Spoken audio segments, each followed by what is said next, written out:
Let's go live now to Toronto Police Headquarters, where we're getting an update on carjacking investigations and arrests in the city. Let's listen in. Thank you. Good afternoon, everybody. This is going to be kind of twofold. What I'm going to do is I'm going to update you on a few investigations that have already been publicized through media releases. And I'm also going to be seeking assistance in locating some individuals who have been identified and are now currently wanted as a result of ongoing investigations into carjackings. So without further delay, good afternoon. I'm Rich Harris. I'm the inspector at the Hold Up Squad, and I want to thank you all for joining us, or joining me here today. I'd like to provide an update on some of the investigations being led by the Hold Up Squad, and in relation to carjackings, in particular in the City of Toronto. As you know, Toronto, we continue to experience a concerning increase in carjackings, but these robberies are not only happening in our city, but are also taking place across the GTA. The Hold Up Squad investigates incidents of carjackings where a weapon is involved, or where not, the MO fits that of an ongoing investigation. I want to assure the public that every investigative avenue is being undertaken in our efforts to identify, arrest the perpetrators for these crimes and to put them before the courts. Uniformed and plainclothes officers are patrolling hotspot areas in the city and continue to make arrests. I've also implemented a team of investigators known as a Carjacking Investigative Team, or the Carjacking Task Force, who are solely dedicated to investigate these carjackings. To date, in 2022, there have been 182 reported carjacking incidents in the City of Toronto. The Hold Up Squad has taken carriage of 136 of these incidents. Also, to date, 56 vehicles that have been stolen in these carjackings have been recovered. Many of these investigations are active and ongoing, and we're working with police services across every jurisdiction to solve these crimes in a timely fashion. And here's an update on a couple of the arrests that have been made in recent times in relation to some of the ongoing investigations. I'm pleased to announce that additional arrests have been made in a recently reported series of carjackings that took place in both August and September of this year. On August 19th, 2022, a 35-year-old man had his vehicle stolen at gunpoint after being approached by a woman and two men in a parking lot near the area of Markham Road and Shepherd Avenue East. A short time later on that same date, around the same area, a 27-year-old man had his vehicle stolen by a woman and two men also at gunpoint. Further investigation revealed that earlier on that date, members of the York Regional Police Service were called to the area of Crosby Avenue and Yonge Street as a result of a robbery, and it was discovered that a man had his vehicle stolen, also at gunpoint, by two male suspects. And lastly, on September 10th, 2022, a victim in the Pharmacy Avenue and Sesame Street area had their vehicle stolen by two female and two male suspects at knife point.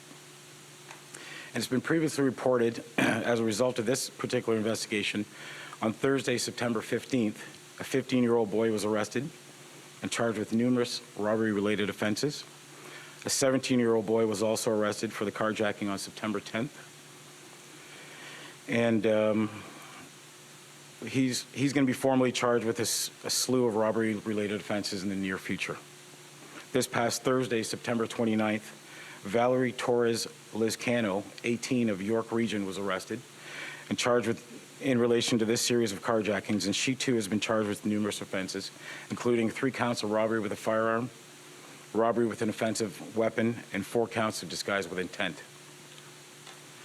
In another investigation, as recently as this just past Friday, Hasma Hussein, 18, of Toronto, was arrested for his role in a carjacking that took place on June 19th, 2022.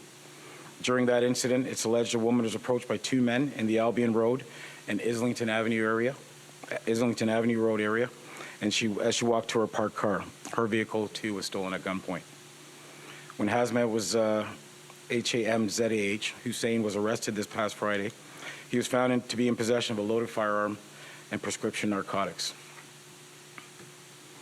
Now, if we could go back to that series that I just spoke about where the 4 robberies took place and we made some previous arrests, we are searching for one more person, and we're looking for 18-year-old Jasmine Ung, O-U-N-G, of York Region.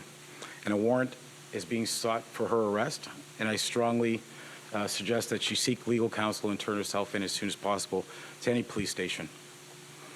And this is where I'm seeking the public's assistance in locating her, and again, would rather she get legal counsel and turn herself in as soon as possible.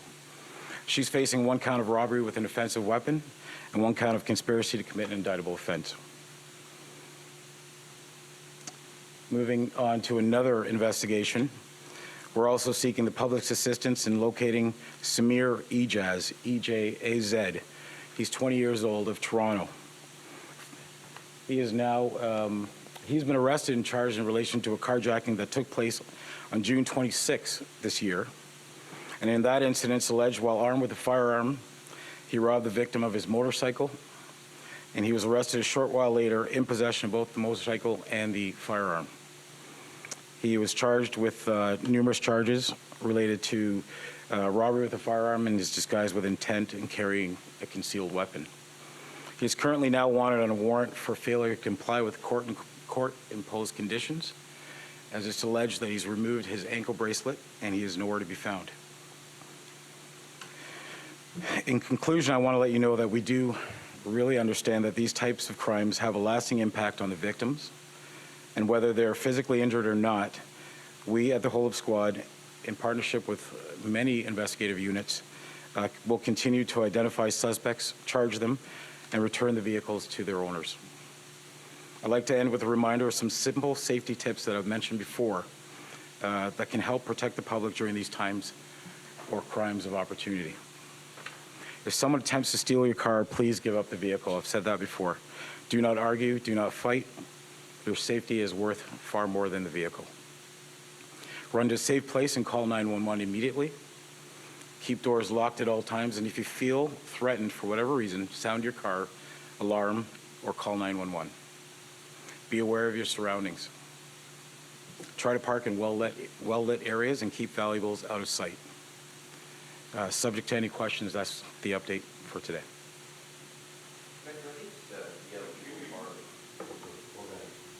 Sophisticated group where reaches a bunch of people out stealing cars for this tickets. Well, in general terms, I would say no, but where the evidence would suggest that there is an organized crime aspect, that too gets investigated.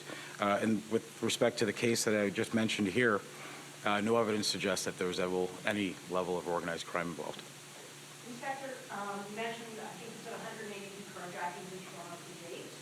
Yes. Can you speak to how does this compare to years past, and what do you attribute this to? Well, as I mentioned before, previous years we haven't seen these numbers at all.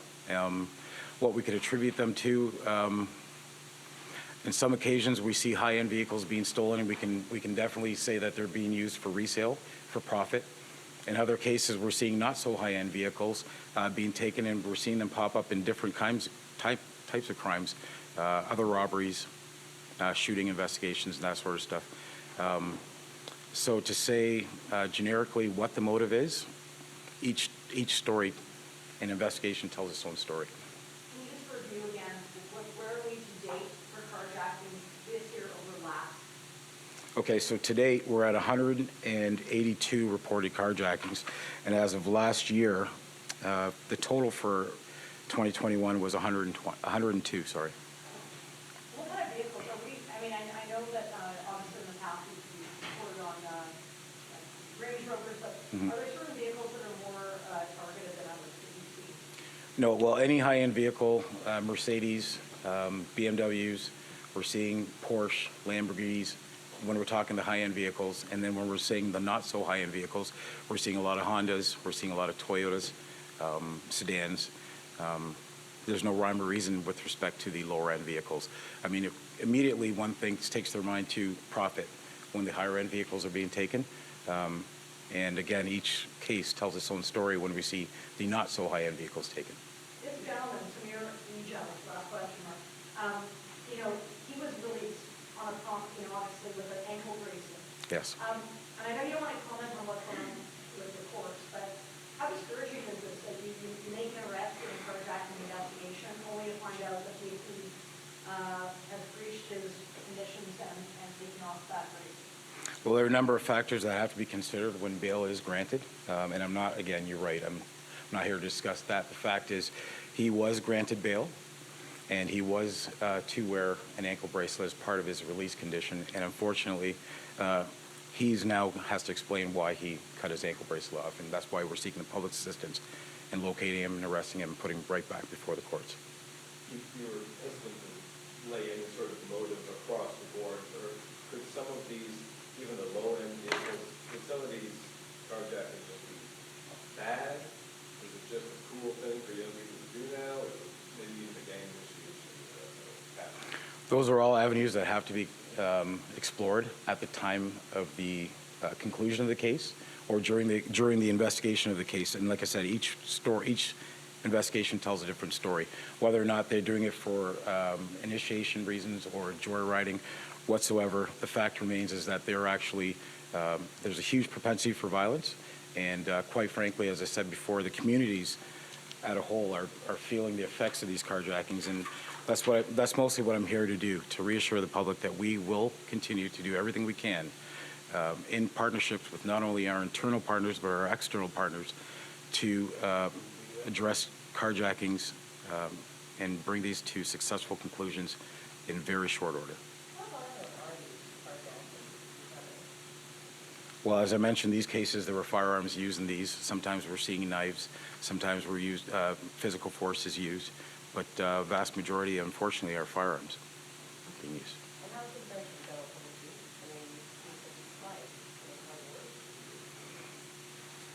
it's like, Well, again, I can only put myself in the shoes of the victims, and I can only imagine the fear that's inflicted upon the victims and a community. Quite frankly, I hear from community members that say that, you know, this is a troubling trend, and I agree with them. So, like I said, we're doing everything we can to address this, and of course, I would be concerned, and I would heed to those safety tips.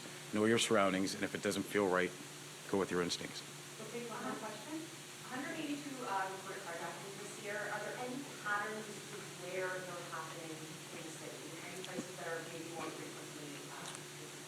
Yeah. So once these carjackings take place, we have an investigative support unit that is second to none, and we use analytics to basically try and predict not necessarily where it's going to happen, but we can basically say where the hotspots are, where they have happened. And there's a uniform response and there's plainclothes response. It's not only the whole squad that's responding to it; it's a service as a whole. And so basically, they pay special attention to these areas in efforts to thwart the intentions of the would-be robbers. We have seen it up and down the Yonge Street corridor. We've seen it in the west end of the city. We've seen it in Scarborough as well, the east end of the city as well. Those are the three main areas that we see these taking place, but where the next one's going to take place is anyone's question. You said you've recovered like 50-some vehicles this year alone. Recently, there was a Ferrari that was carjacked. Yes. It was recovered. Can you speak to that one? That's an ongoing investigation. Unfortunately, I can't, but we do. That is part of the numbers of vehicles. The 56 that I just mentioned, that is one of the vehicles. And are these happening mostly at night, or are we seeing them during the day as well? We're seeing some daylight ones as well. Many of them do happen at nighttime, but we have seen some as early as 9, 10 in the morning. That concludes today's conference. We did just release 3 news releases that summarizes all these cases that the inspector spoke about. Thank you. Thank you. Okay, we've been listening live to Inspector Rich Harris with the Toronto Police Hold-Up Squad giving us an update on carjackings. The numbers, really, quite frankly, speak for themselves. This year so far, between January and here we are on October 4th, we've seen 182 reported carjackings in the city of Toronto. 56 vehicles that were stolen have been recovered by police. Compare that 182 number to 102 in all of 2021.